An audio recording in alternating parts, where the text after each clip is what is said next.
তো hello guys, আমি আবারও একটি মিনি ব্লগ নিয়ে চলে আসলাম। তো আজ সেই 6 তারিখ।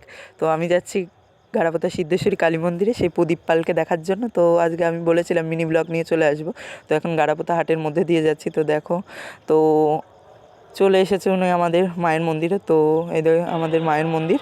তো দেখো তোমরা কি ভিড়! আমি তো শুধু ভিড় দেখে আশ্চর্য হচ্ছে। প্রথমে ভাবছিলাম যে ঢুকবো না, দেখার দরকার নেই, বাড়ি ফিরে যাই। তো না, আমার দর্শক বন্ধুরা কী ভাববে, আমি বলে রেখেছিলাম যে 6 তারিখে আবার ব্লগ নিয়ে ফেলছি। তো যাই হোক, অনেক জায়গায় টিভি লাগিয়ে দিয়েছে, যারা যেতে পারছে না তারা টিভিতে দেখছে। আর সবাই তো সবার হাতে মোবাইল ক্যামেরা, ব্লগ বানাচ্ছে, কেউ ভিডিও করছে। তো যাই হোক, তো দেখো আমি এই দিকতে চেষ্টা করলাম, ঢুকতে পারলাম না। তো এই দিকতেও অনেকটাই চেষ্টা করলাম।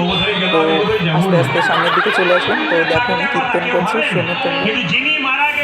তো আমি লোকজনকে দেখানোর চেষ্টা করবো। তো দেখো এই যে লোকজন, তো বাবা পুরো সিদ্ধেশ্বরী মন্দিরটা বুকিং।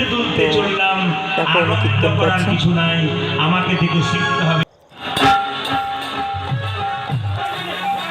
তো এই যে সেই লাস্ট বেলায় তো সবাই নাচানাচি করছে। তো তারপর আমি ছবি তুলে বাড়ি চলে আসলাম। তো টাটা, পরের মিনি ব্লগ জন্য